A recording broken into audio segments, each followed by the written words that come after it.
नमस्कार, मैं शैलेंद्र वाजपेयी आप सबका एक बार फिर से स्वागत करता हूं अपने इस यूट्यूब चैनल में। अभी मैं लाइव हूँ इस चीज़ पे जैसे आप देख पा रहे हैं और अभी हम सॉल्व करने जा रहे हैं कुछ पजल्स और साथ साथ मैं एक्सप्लेन करूंगा पजल को सॉल्व करने का तरीका कि अगर कोई पोजीशन है बोर्ड पे जिसको हम सिंपल चेस पजल बोलते हैं, वो ऐसी सिचुएशन हो सकती है जो आपको केवल बुक में या कहीं मिल जाए उसको सॉल्व करना है, और ये भी हो सकता है कि आपके गेम में आए।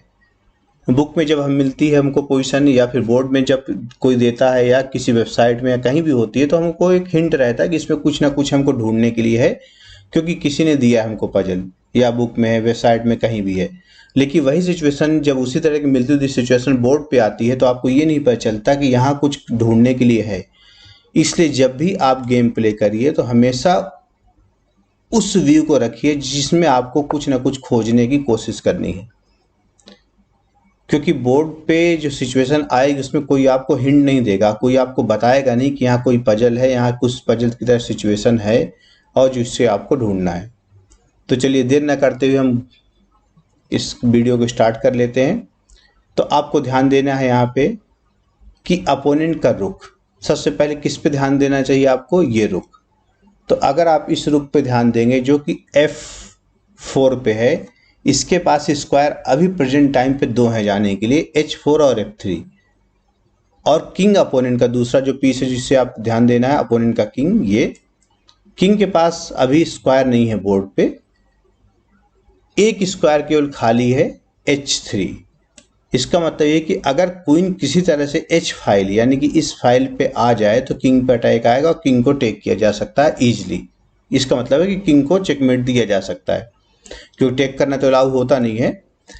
बट अब क्वीन को जब आप पहुंचाएंगे तो उसका रूट ये हो सकता है F7 H5 E8 H5, लेकिन इन दोनों केस में रुख हमेशा H4 पे आ जाएगा।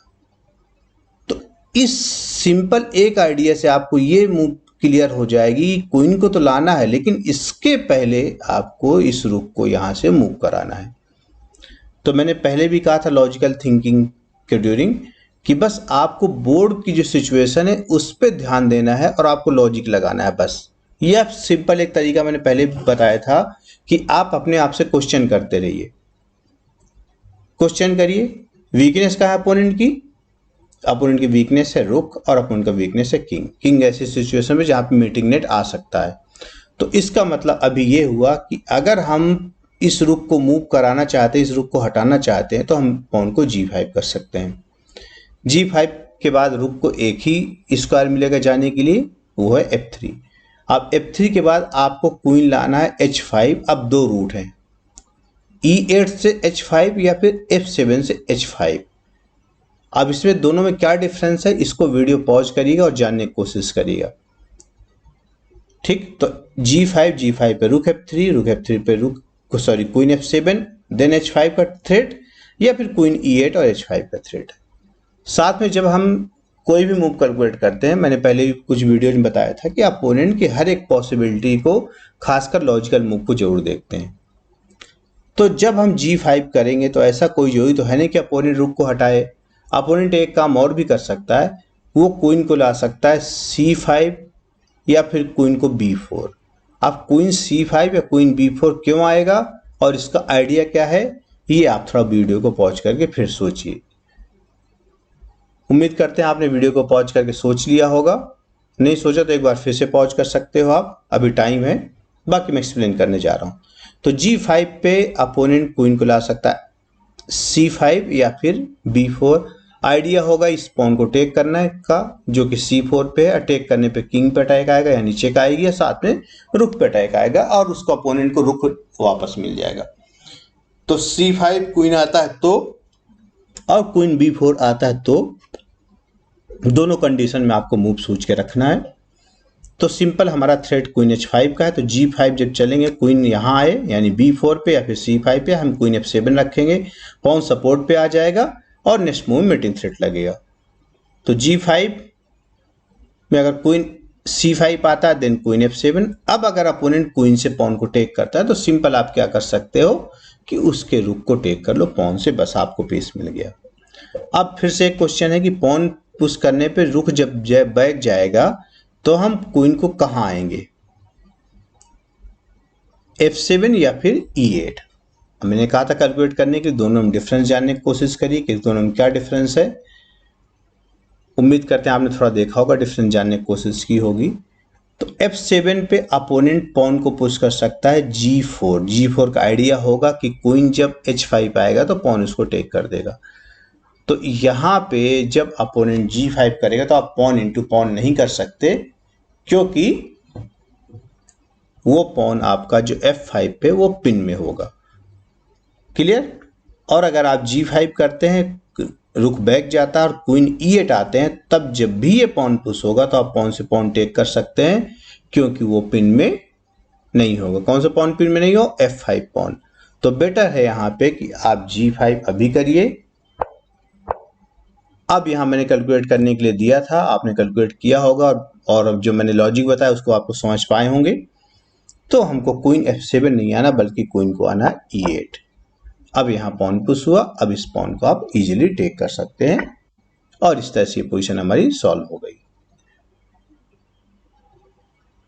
अगर इसमें कुछ भी डाउट हो तो आप कमेंट बॉक्स में करिएगा कमेंट, और मैं फिर से इसको दोबारा समझाने की कोशिश करूंगा। चलिए एक पोजीशन और आगे बढ़ते हैं। फिर जैसे मैंने पहले बताया था कि बोर्ड को पहले आपको ध्यान से समझना होगा, तब आप किसी पोजीशन पे या किसी भी गेम पे जो टैक्टिस आने वाली है, जो बेस्ट मूव आने वाली, उसको फाइंड आउट कर पाएंगे। तो पहले आपको बोर्ड को सही से देखने की हैबिट डेवलप करना होगा।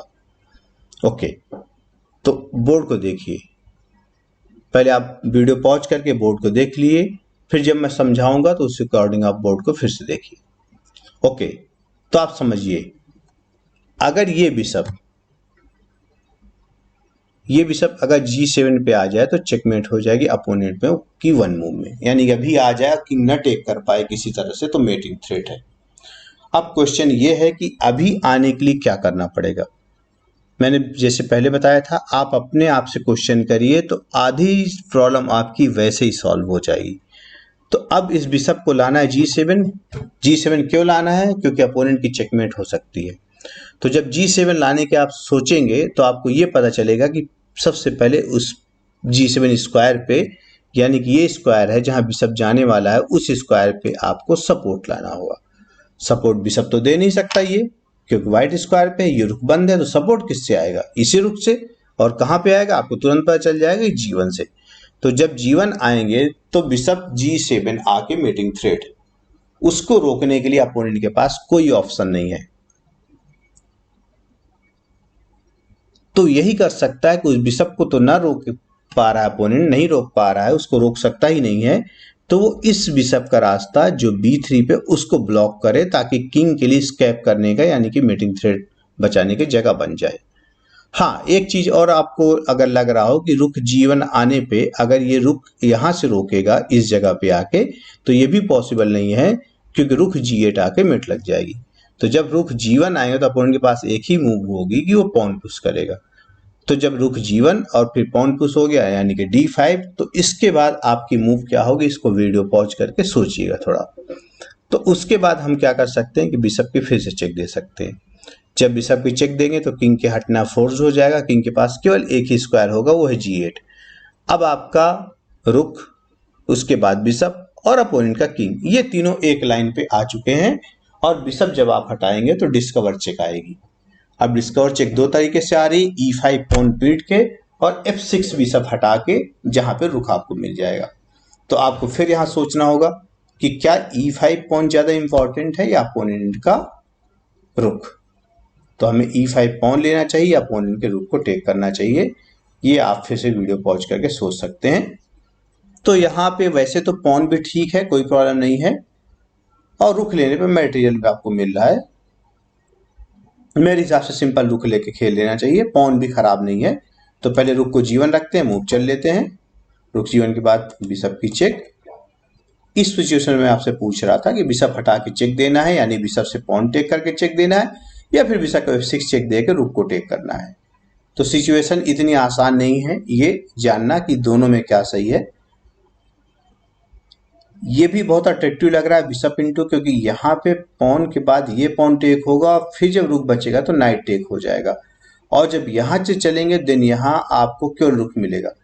और इसमें क्या डिफरेंस है, इसको टेक करने के बाद E5 फिर पॉन टेक करेंगे तो रुक को फिर से आप अटैक कर रहे हैं, साथ में नाइट में भी अटैक कर रहे हैं, और 2 पॉन भी आपको मिल जा रहे हैं। तो बेटर होगा यहाँ पे कि आप इस पॉन को टेक करिए। हमने पॉन को टेक कर दिया और पोजीशन ये सॉल्व हो गई। उम्मीद करते हैं ये मैंने जो 2 पोजीशन सॉल्व की अभी, आपको इससे कुछ सीखने को मिला होगा और आपने वीडियो को एंजॉय किया होगा। तो चलिए वीडियो को जल्दी से लाइक करिए और चैनल को सब्सक्राइब करिए। मिलते हैं अगले वीडियो में किसी नई पोजीशन के साथ, किसी नए टॉपिक के साथ। वीडियो देखने के लिए आपका बहुत बहुत धन्यवाद।